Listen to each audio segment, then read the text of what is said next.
Welcome, everybody. It is build day, or half of a build day. Although I guess for y'all watching the video, it is just build day. For me, it's half a build day. None of my videos start smoothly, do they? So, the bully. Let's start with what the keyboard is first, then we'll move into story time, and then we'll get building. The bully is a plateless 40% keyboard. Very low typing angle. Tadpole mount, which is pretty cool, but it's got like a really nice external chassis. I find a lot of more inexpensive 40% keyboards are often like FR4 sandwiches or that sort of thing. Not that there's anything wrong with that style. The LCK 75 just out of frame here is very much that style, and I like it. But this really caught my eye because it looks like a bigger, more premium keyboard than the cost would imply. It is a $200 keyboard, and I feel like it looks like more than that, and the features are really cool. Plateless, tadpole mount, a lot of layout options. So yeah, that's what we're building today. You may notice there's no chassis here. This keyboard was vended by Coffee Break Keyboards, and they sent everything out on time. They kept people going with updates, that sort of thing. But when I got mine, the chassis was in horrific condition. So I got that, and I was like, oh no, was this shipping damage? Was this QA issue? What was it? Sophia, who, as far as I can tell, is the only employee of Coffee Break Keyboards, has been just lovely to work with. She said I'm not the only one to have this issue with the shipping of this product, and we emailed back and forth quite a few times over the next day or two, and she very quickly and very nicely overnighted me a replacement chassis at my cost. She didn't do that for free. I asked her to because I'm traveling soon and I wanted to bring this with me, as 40% is like perfect for travel, and it would force me to use a 40% for a while again. Immediately overnighted me one the next day. Didn't actually arrive overnight. That's a separate issue. That was not her fault. Again, it was shipping issues. So I have everything but the chassis. The chassis is going to arrive tomorrow. It is currently Sunday evening, June 4th, and I am traveling on Thursday, and I've got a very busy week. So what I decided to do, and what my plan was before Sophia, again, lovely, said or agreed to make a run over to UPS and get me the replacement chassis, was to do the soldering tonight, and then throw it in the case tomorrow. I'm just going to leave the camera and everything all set up as is, and then I can record that last, 20 minutes of the video tomorrow. The bully has had a troubled delivery from the beginning. They were originally going to be anodized, and their anodizer screwed them on quality. So P3D heroes, by the way, in the community as well, are Cerakoting all the boards, and totally standing by it, re-Cerakoting if there's issues, because Cerakoting over ano is really just a very problematic delivery of this board at no fault of the vendor or designer. Just logistic things worked against them. Bad, no good. It is what it is. So for me, I'm doing half a build today. I'm doing all the soldering, the stabilizers, that sort of thing, and then tomorrow, provided my evening goes as I assume it does, maybe Tuesday, we'll see what happens, I'll throw it in the case and put on keycaps. Moving on to keycaps. I have not picked keycaps yet. I have a couple sets that'll work. I'm going to put on screen right now the layout options for the bully. I am doing the one with the split 3U spacebar. Reason being, the 2.25, 2.75 spacebar config is probably more typical, and more sets have spacebars in that size. A set having 3U is not common, having 2 3Us is even less common. So why am I doing that? Well, it's my same issue I have with the 7U layout on most boards, that 7U often applies unequal weighting to the modifier keys, especially in the Sagan Gan layout, however you're supposed to say it, where it's like 1.5U for control, 1U for alt, 1.5U for super. Oh, and that's the other thing. I use my keyboards in macOS layouts, so not all keycap sets come with 1.5U supers, which is the bane of my existence because they're 3 caps away from supporting it, because they usually have 1U alt, so they just need to add another one, and then 2 1.5U supers. It's usually available in another kit. I'm not here to get on that soapbox right now. But that layout on this keyboard does the same thing, but it's 1.5, 1.25, 1.5, which is closer to equal, but still not quite. So the 3U layout, number one, I think it looks great, and it has equal weighting for all the modifiers. On the bottom, I'm going to split backspace, I'm going to step caps, I'm going to split right space, all that sort of stuff. So all that to say, I have not picked keycaps yet, because I do have a couple sets that have 2 3U spacebars. I've also bought spacebar kits from some GMK group buys that have 2 3U spacebars in like neutral colors like white, so that I can do exactly this kind of thing where it's like I can just throw those in. So all that to say, what we're doing today is we're gonna go through the contents. Other than the chassis, just add a chassis on top of this. Mine's silver. It looks awesome, except for the shipping damage. Very happy with the silver. Oh, and the one Sophia sent me is actually an anodized one that did turn out from the original run, not one of the Cera-coated ones from P3D. Really just... all my builds seem to start with story. So the moral of this one is Sophia at Coffee Break Keyboards is incredible, very responsive in customer service. The bullies had a really hard time. I'm building half of it today, half of it tomorrow or the day after. And I'm gonna go on my trip with a 40% keyboard with me, which is great. That's what I'm going for. So let's go through the package contents. The first thing, and again, the oddity with the bottom row is because this is a 13.5U width keyboard, which is uncommon. Most keyboards are a whole set of units wide. So like 60% are usually 15 units wide, 65% are usually 16 units wide. 15 and 16, I think I got those right. Anyway, they're usually whole numbers. This one's not, so that's why everything's just kind of funky, but in a fun, really charming way. And this one is 13.5U wide because GMK-based kits that include 3-key 40% support, that may be a term you've seen thrown around with like a little box in the kitting image saying 3-key 40% support. That's what this keyboard is designed to work with, is that kind of 40s compatibility. So there you go. Plateless 40%, troubled upbringing. Let's get into it, shall we? First thing on the part list is the PCB. We're going to come back to that because it's on the bottom of my pile. It uses a unified daughter board and pretty typical JST cable. This one's direct from Adafruit, which is interesting. I don't often see that. Maybe a lot of them do come from there, but I've never actually seen it like just come in the Adafruit bag. There's your very shiny bag, but there we go. Unified daughter board with its screws. Great. Come back to the tadpoles. These are the case screws that hold the case together. These are the feet that go on the bottom of the case, so these are irrelevant today. Actually, I guess kind of so is the daughter board. Well, I will test the build after I solder anyway. Really, the interesting part of this before the PCB are these guys. These are tadpoles. This board, as I mentioned, uses the tadpole mount designed by Geon, and I think this is really cool. I've never had a tadpole mount board before. This is a plateless tadpole mount, so it's even, more different, but I've been very keen on trying this mount out. This comes with 50A and 70A tadpoles. I want to say there's a couple other hardnesses, and the cool thing about the tadpole mount is you can just buy them from Geon site or other vendors that carry the tadpoles, and off you go. You can just change the mounting stiffness of your board, and as you'll see on the PCB in a minute here, because much like the Envoy's lattice mount, because these are like individual discrete mounting pins, tadpoles, you can mix and match them. So you can put softer tadpoles towards the center and firmer ones towards the edge. You can really kind of mix it up. This board already has no mounting points near the middle, so you may see less or more benefit from that, but pretty cool. I'm stoked to try tadpole. Also, these are just adorable.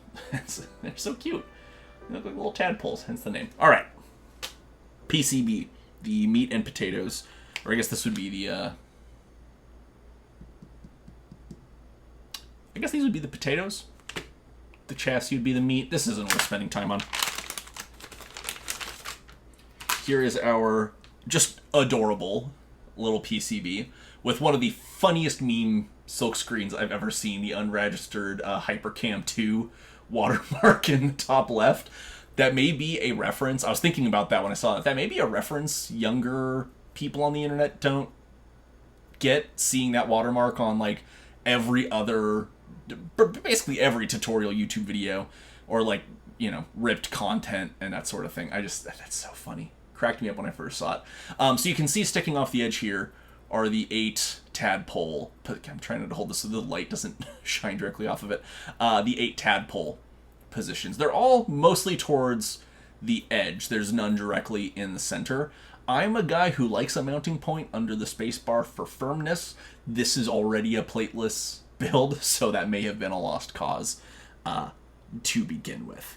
But there you go. You can see pretty minimal amount of layout options, actually just splitting back, splitting right shift, stepped around stepped caps. But then the bottom of this thing is just absolutely full of holes. That may be more visible from I don't know who this fella is. That may be the designer. Honestly, it kind of looks like the deep fried picture of Fortet when he plays Country Rhythm. That's also a reference not a lot of people are going to get, and I doubt that's actually what it is. It could be the designer. I'm not totally sure. But you can see all the solder points here. Let me see if I can catch the light. You can see all the solder points here for the bottom row options, of which there are legion. Each of the 3 mods over here has 2 positions. Each of the 3 space bars has 2 positions. This mod has 2 positions. These 2 have 3 positions, so there's a lot going on down here. I often joke that some PCBs may as well have like a slot down there, and you just kind of put them wherever you want. We're doing 2 3U, as I mentioned before, and I love when they do this on PCBs. They, being designers in general, they label which hole does which. This would have been kind of a nightmare to figure out. Otherwise, would have been workable, but it's just a nice quality of life thing. Yeah, so as I mentioned, no case, no keycaps, but what are we building with internally? I recently harvested some TX Revision 3 stabilizers out of another keyboard because I was changing them out for TX Rev 4. Obviously, we won't need that big old space bar there, but I'm going to use the 2 U's out of here. Standard lube job, 205G0 on the plastic interfaces, and XHT BDZ on the wire interfaces. And then keeping the Geon theme going, we are going to use the Texi Geon Black switches. This is a switch I know I like, doesn't need any modding to be great, and are quite cheap. So soldering them in is great. They're you know, with solder builds, it's always tempting to like, oh, let me try out like a new switch and all that. These I know are great. As far as I can tell, they're the same material list, at least, as the Bolsa Supply Zaku switches. Different spring, and I think these are definitely factory lubed. I can't remember if Zaku's are. I don't think they are. These seem a lot like Zaku's to me, which is a great switch. I have these in my mode 80 right now, and love them in there. So, yeah. Stays on the Geon theme, and they are cheap and easy to get for a solder build. So, this first part, now that I've gone through the whole spiel, is really just going to be time-lapse of me soldering. And then when we come out of time-lapse, it honestly might be tomorrow. I might not say anything after the time-lapse today, and then we'll be getting into assembly of the board. So, as is typical on my channel, enjoy the time-lapse, and I will see you on the other side.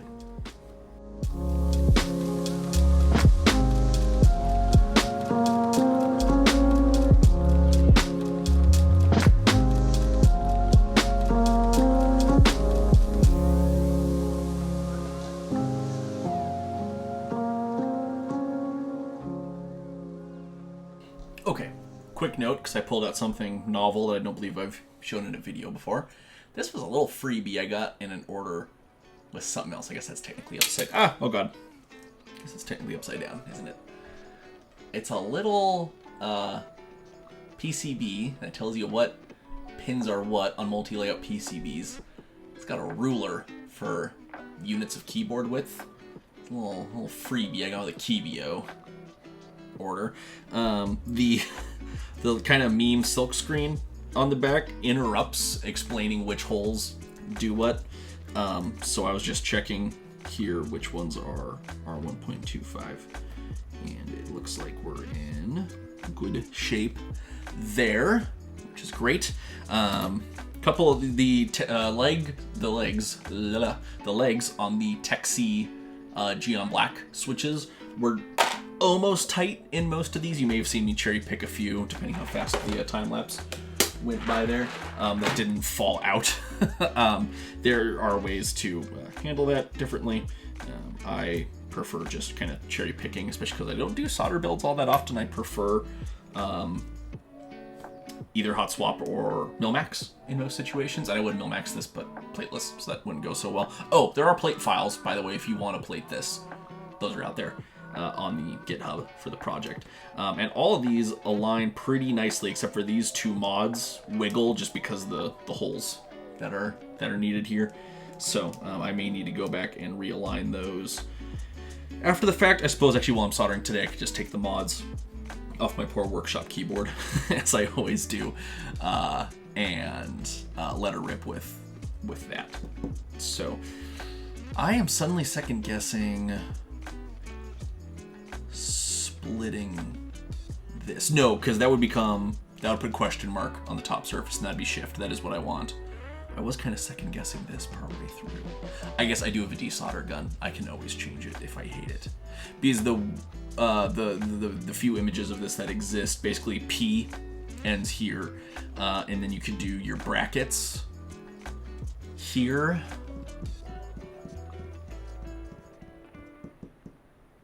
I'm gonna plug in to Vial real quick. I'm very new at 40, so I'm just kind of taking like hints from, oh, you know what? A friend of mine actually dropped a handy little diagram in a Discord I'm in the other day when I was asking about this. Let me quick see what goes there.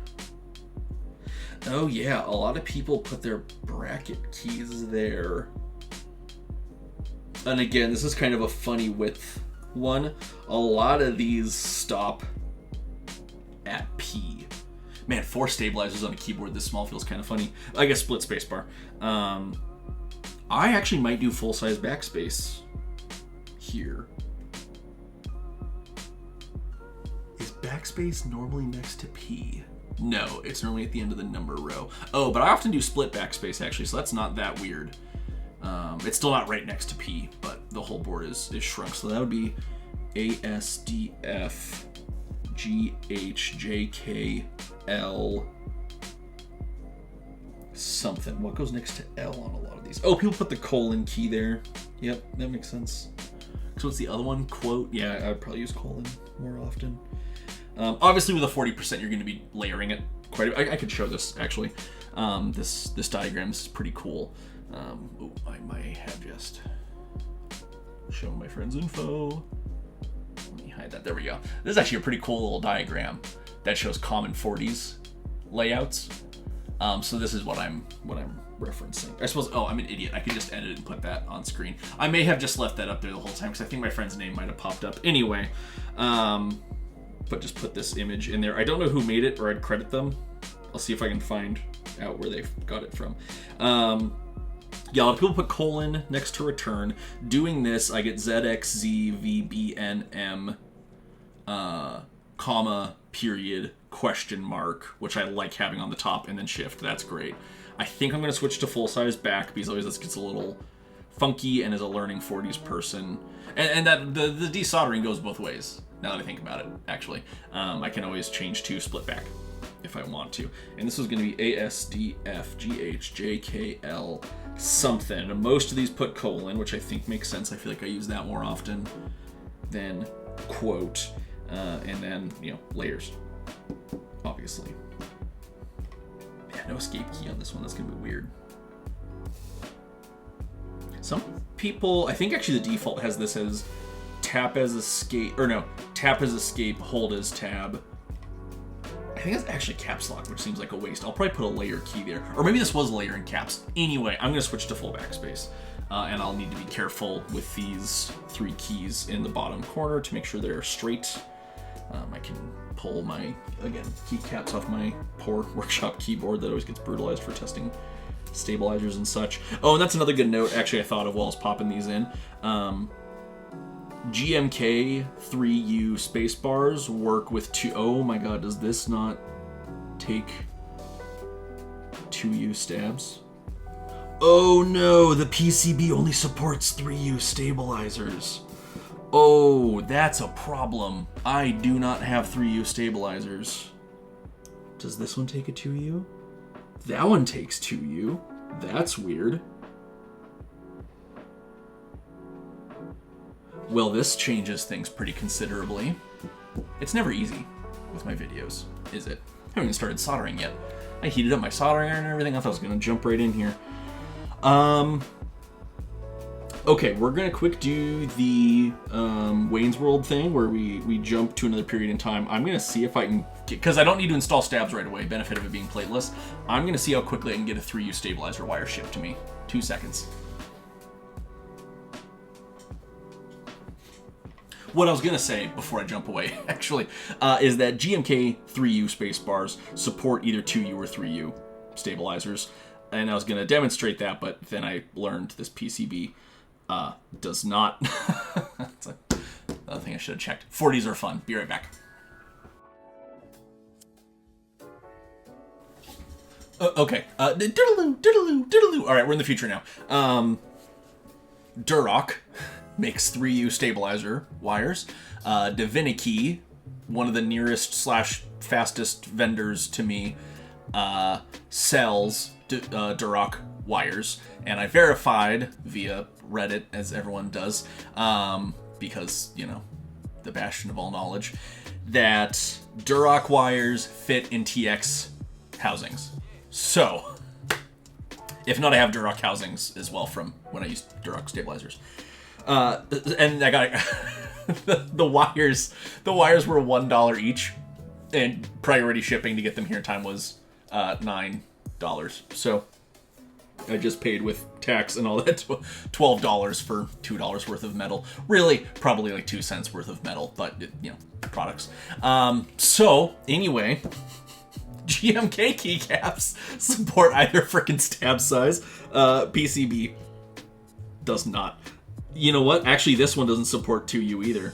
It happens to fit a 2U because the other spacebar options, which I'm now realizing appears to be the case right here as well, because you could do the 2.25, 2.75, or maybe they're backwards, whatever. Oh my god. It's never easy, and 40s be weird. So all of those should arrive before I leave, which is great. So definitely not going to film the other part of this tomorrow.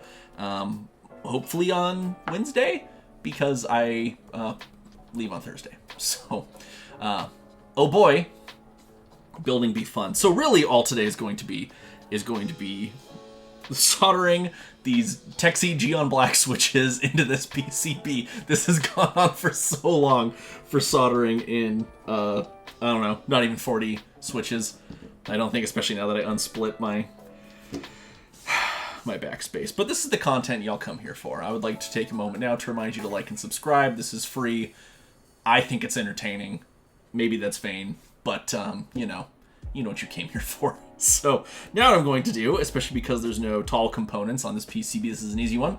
I'm going to flip the board over, press on the back of the board so it kind of forces all the switches against the PCB, and then I'm going to solder them all in. Maybe I'll say something tonight after I'm done soldering. Maybe I won't. It's 8:20 p.m. and I've written a paper today, done a major organization project here in the workshop, went to the grocery store. I've had a full day of things already, and this was supposed to be my wind down. I actually texted my mom saying, oh, I'm going to wind down by shooting a little solder video tonight. And she's like, doesn't sound like winding down to me. I'm like, no, it's pretty relaxing, especially on easy ones.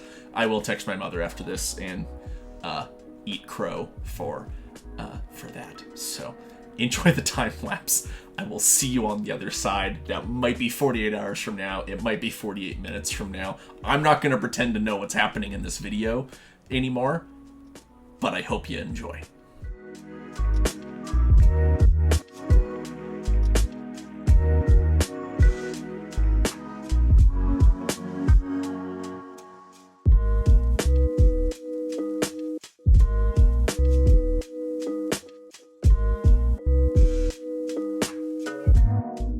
All right, guess who's back? It's me. So everything has been soldered, except for our last two modifiers here that have the wiggly switch locations. No, the middle one is just like free floating. Oh, they're both just free floating on one of their pins. Okay. So nothing I can bias them off of. Oh, hold on. Wait, I have a tool for this. I just got a tool for this. I was ordering some other stuff, and I got a guide for doing plateless builds. Oh, and I forgot. It comes with a ruler, too, for plate spacing. These were from Custom KBD. Why was I buying a plateless fork? Was it for this? I have another plateless build, like, vaguely in planning. Why did I buy this? I bought it with something else. What did I buy it with? Okay, hang on. Wayne's World time travel thing again. I have not washed my hands and I'm touching my phone. Mistake. Custom KBD. Oh! I remember what it was. It's my super extra stabilizer tuning station, which is impossible to film. Actually, that's not bad. Basically, it's a piece of aluminum lapped flat for you can lay your stabilizer wires on it and tap the ends to see if they tick, if they're twisted, and then it's got this series of holes and a slot across the top so you can like insert the wire and like bend it if it's kind of like banana-ing the long way. And this was from Custom KBD. On theme also has Geon feet on it because C open sources everything and is a true gift to the hobby. I think you can read the text there if you want to. And it's got the Geon feet. And speaking of Geon, to twist your stabilizer straight, you can get a set of Geon stabilizer twisters. It's Geon all the way down. And when I was ordering that stab station, I saw these, and this is pretty cool. This, much like the Kebio little keychain, is a ruler, but for keyboard units, which is rad. And I'm failing to peel the paper elegantly, which is just like the friggin' theme of this video. There we go. Shot. Yeah, so it's 7U long. I forgot I zoomed in. That got very close to the camera very quickly. It's 7U long, and I need darkness behind the letters so you can read them. Oh, wait, I suppose that means I should just hold it above the dark thing. Of course, now my camera may not want to focus on it. There we go. And you can see it's got the common graduations of keycap sizes all the way down to 7U at this far end. The camera is not enjoying this. I'm so sorry, camera. Do I have anything darkly colored that I can hold this against? Oh, my little color checker. Double purpose. There we go. All right, camera. Come on. There we go. So it's got the common keycap length sizes. So you can measure keycaps. You can measure spacing. So I can see that's 1.25. That's 1.25. Wouldn't be amazing if that was wrong. I'd cry. And I can see that. Yeah. Oh, that's so cool. Okay. So I got that in the kit. It came with a plate fork. Mine was like damaged in a weird way. I couldn't tell if it was a laser error. Because of other stuff, I have so many plate forks already, including P3D. Speaking of the bully, it's really all on theme. This video's beautiful chaos and I love it. And these were from, oh boy, my break-in machine is from them. They're a Canadian vendor. I'll put it on screen. I can't remember. It's not Dang Keebs. It's, anyway, and these are the P3D ones. So I wasn't that bugged about my plate fork being broken or like mislasered in a weird way. But the main thing I bought it for is this little guy. It's a guide for getting switches straight in plateless builds, which is exactly what I need right now. Thank you, past Ian. What a G.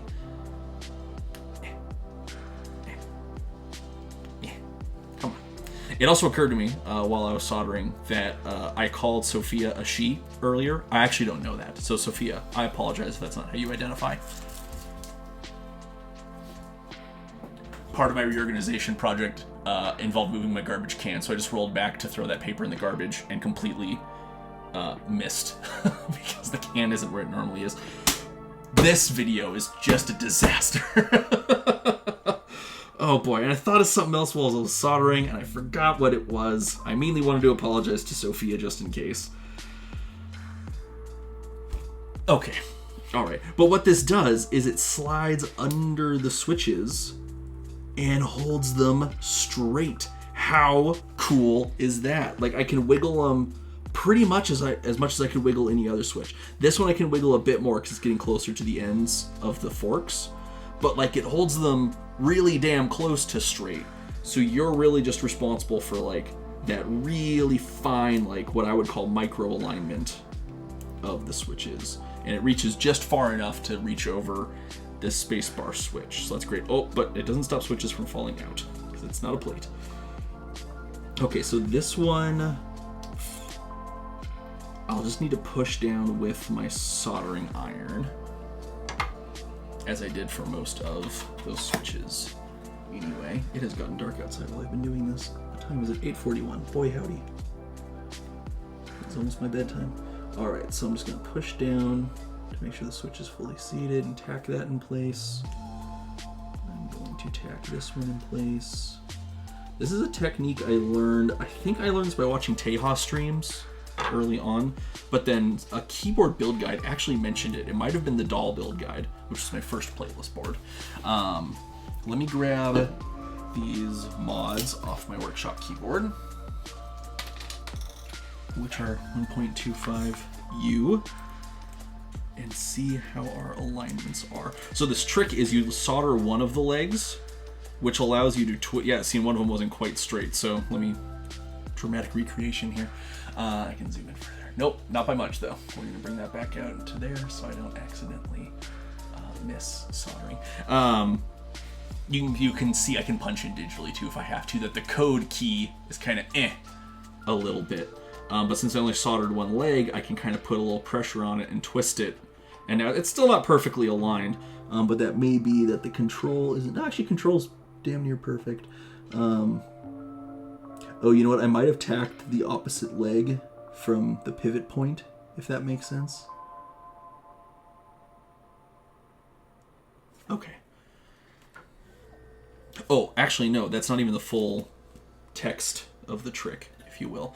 You're supposed to actually solder both, but then you can reheat one of the legs and twist the switch. Oh, no, the pivot point was... Okay, anyway. Because obviously you don't have 3 hands. If you do have 3 hands, you should get a job soldering because you'd be great at it. So now we've got both legs actually on there. Control's great. I'm happy with control. Let me hold this up. I'm happy with control. Code's a little still. So what we're going to do is we're going to take our little plate fork out. I am going to... So you see how on this switch, one leg, the one right above the tip of my finger, is partially captured, and this one's not captured at all. I'm going to soften up the solder next to that leg, because then the pivot point will be this solder joint in this leg. So what I'm going to do is I'm going to put torque on it to get it to go the direction I want. I'm sorry, I can't. Actually, I can tilt a little bit and kind of show you. And then I'm going to heat up that solder joint. Ooh, I felt the switch move. That was weird. But also exactly what I wanted. Now it's too far the other way. So you can see I over twisted. So now the bottom is closer than the top, which is the opposite problem we had before. So I'm going to twist a little less hard.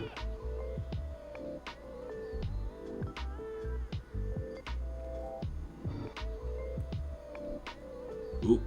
See, I felt it move back by I feel like about as much as I did the first time. Yep. This is a fun. So what I'm going to do is I'm actually going to heat the solder up before I twist. Once it's melted, give it just a lighter twist and then pull the soldering iron away. Let's see how that did. Ooh, we're close. We're closer. You can still see the gap is just a little narrower at the top. I like that tactic though. So let me... I'm kind of going to put the soldering iron underneath the leg of the switch, so that as I twist, I'm like pushing against something. I feel like I might have messed that up. It's right where it was before. Okay. I don't want to reheat this too many times, because I've heard you can actually damage switches by reheating them too many times. I don't know if that's true, but this build has already been a big enough disaster. I kind of don't want to find out. Oh, I think that might have been perfect. That felt good. At least, hey, all right. I think it might be just still a little closer at the top, but because like the taper of the keycaps, it's kind of hard to tell. Oh my god. All right. there you go. This is what we're doing today. Next time you see me, I will have gotten my 3U stabilizer wires, installed them into my TX stab housings, which I've barely saved any time now because now I'm just going to need to put them into those housings anyway. Oh my goodness. Okay. Next time you see me, we're going to install stabilizers. We're going to put on keycaps. We're going to put this in the chassis. And I'm going to go on my frickin' trip with my 40% keyboard. Cool? Cool. Thank you for watching this part. I will see you in a millisecond in the second half of this video. All right, everybody. We're back.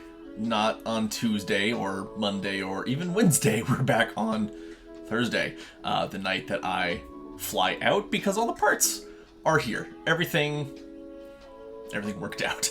Not how I thought it was going to, but indeed, everything did work out. So, nothing like finishing a keyboard for a trip that you're going on in mere hours. First things first, stabilizers, finishing the PCB. Did end up getting my 3U wires from, I'm not going to try and move the whole paper towel. Did end up getting my 3U wires from Duroc. I got them this morning from Divinity, rather. Just the timing of the mail carrier stuff. Anyway, wasn't their fault, wasn't USPS's fault. It's just a confluence of events. But everything's here. I've got those. I have selected keycaps. We will get to those. The new body is here. I guess y'all haven't seen that yet. Again, stunning. If you got a silver bully, yours probably won't look like this because of my arrangement with Sophia getting a replacement case. Mine's an anodized one, not a Cerakoted one. It's so shiny and just really, really quite stunning. I like the impact text on the back. I hate it when boards have like calligraphy on the back, like the Jane. Despise it. I think it looks terrible on a technology product like the, anyway. So big fan of this. I literally I remember this group. I was like clicking through the pictures and I saw the back and it wasn't calligraphy. It's like, oh yes, love it. So as I still have to pack before this trip, and this is part of that, I'm gonna probably go quicker this time than the literal hour I spent recording the previous part of this, and all we accomplished was putting the switches on the PCB. So we're gonna get to, I'm gonna clip in stabs here, and I'll probably clip in stabs and screw in the daughter board into the chassis in the same little bit of time lapse here. So see you on the other side.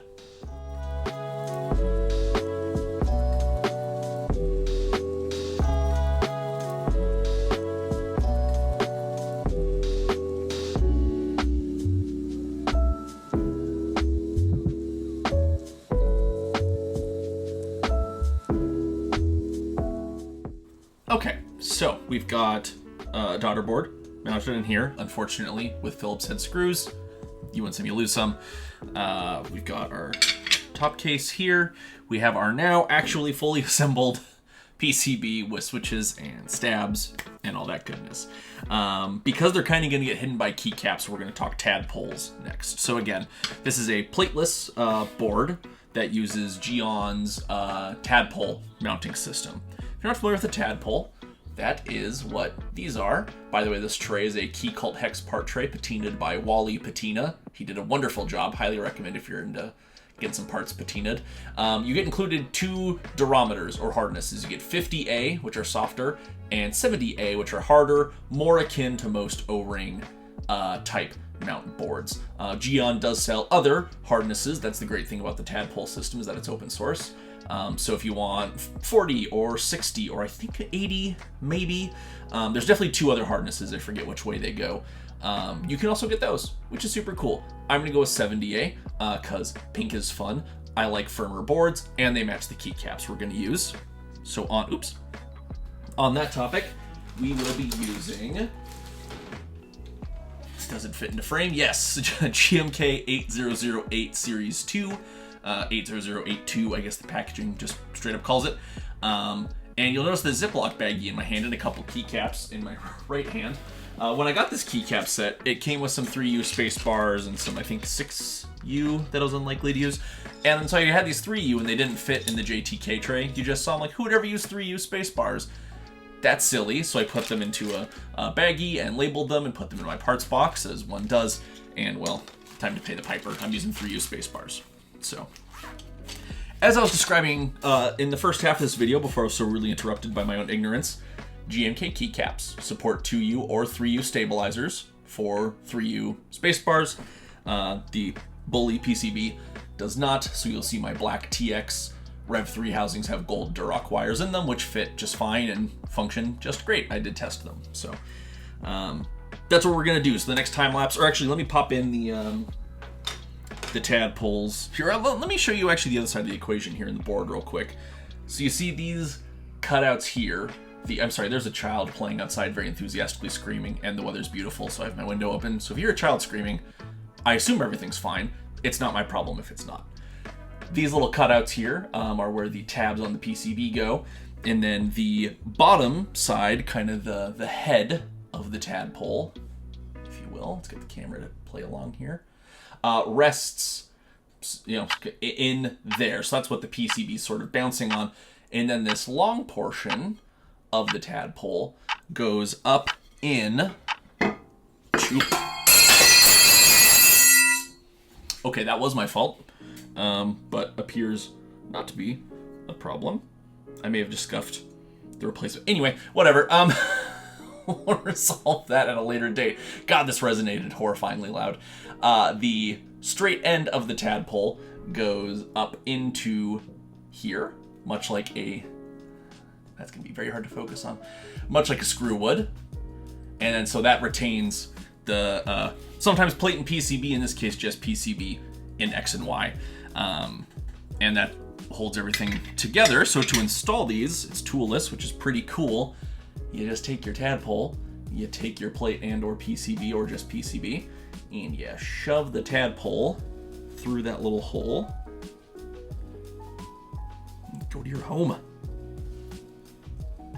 Go to your home. There we go.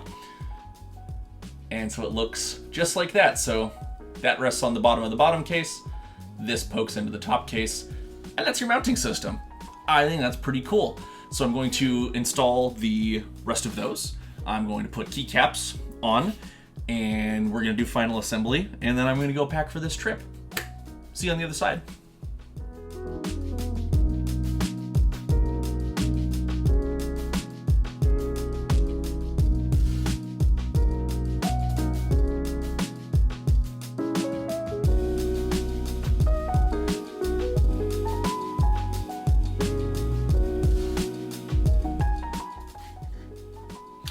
Okay, so we've got our pink tadpoles in with our slightly differently pink keycaps. I have gone with a pretty safe layout, I would say, for someone newer 240s. The one thing I noticed that's kind of funny is I decided to go with full-size backspace, only to remember that it's a different profile than that top row, so that will completely irritate me for the entire length of this trip, but I didn't see a better option. I considered using a 2U spacebar, but that felt silly too. And I don't think row 2 backspaces really exist. I have a 1.75U, it looks like. Yeah. We're going with it. I'm taking another look at this case of keycaps, because there's a lot of them, and my eyes kind of like get blurry looking at it, because there's a lot of them. And I'm not seeing one that seems like a better option. So, we're going with that. But, ta-da! There we go. Let's mount this up. I did take a look at the chassis. I do think I put a battle scar on the outside. Oh no, it's coming off! Never mind. We might be good. Do the very sanitary thing of licking my thumb and wiping it off. Oh man, I think we made it. Nope, just kidding. I dented the back corner. But it's a back corner, at least. So that's good. And, you know, this build has just been an absolute selection of errors. So I think having a little itty-bitty dent on the back where I dropped it on the tile of my workshop it's actually kind of hard to see on camera. Oh, there you go. Is befitting. So, onward. We're going to grab the bottom case here. I'm just looking at my pile of parts here, make sure nothing else needs to go into this. Nope, I don't think so. So we're gonna grab our bottom case. We are going to look where the pins are in the JST connector. We're gonna look where our holes are in the JST cable and make sure those line up. We're gonna do the delicate, always thrilling dance of plugging in a very short JST cable. Come on, bruh.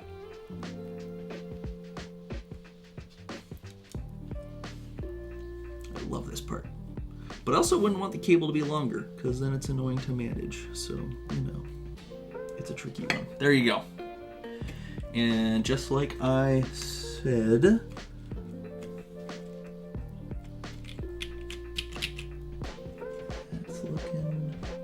pretty centered. Just like I mentioned, the cutouts in the PCB go in those little carve-outs in the case. All the little tadpole ends are sticking up. And if I'm understanding this correctly, we should drop on the top case. I feel the tadpole slowly. There you go. Kind of slipping in there. And then there are, I've just put it on so I'm not going to take it off, there are alignment features between the top and bottom halves of the Bully chassis, so that's great. And then we're going to fasten these back up. Again, because I'm working pretty quick here, I want to once again thank Sophia from Coffee Break Keyboards for being just wonderful about the customer service of this product. This build has been a comedy of errors of my own making, but in terms of the actual build, incredibly easy. There are plate files available. I'm not sure if I mentioned that last time, so if you want to run this with a plate, you can do that. There was also a Win keyless, gross, and an HHKB, less gross, top available for it. This is the full top. It's really like a 60 in that regards. But it's a 40 with a kind of funky width, but a really beautiful case and a cool mounting system. So I'm really excited to take this with me while I'm on the road for the next little while here, or I guess in the air, I'm not driving anywhere. This will be a great backpack keyboard because it weighs absolutely nothing, but looks awesome. I'm sure the mapping will evolve. I may honestly, you might be looking at the timeline in this video and go, man, Ian, there's a lot more left. Maybe when I come back, I will report back what it was like using a 40 exclusively for a week. But like, that sounds like a normal premium keyboard to me. So I think this is going to be great. It's kind of nice, I think, that I realized that there's no normal escape key on this. So I wasn't going to get to use the 8008 Artisan, but I think it's kind of cute with just the pink return. It's very understated, which is generally how I like my keyboards. So big fan of this, big fan of Coffee Break Keyboards, big fan of y'all for watching. Comment if you have any questions, like the video if you did, subscribe if you loved it, and I will see all of you in the next one. Thanks for watching.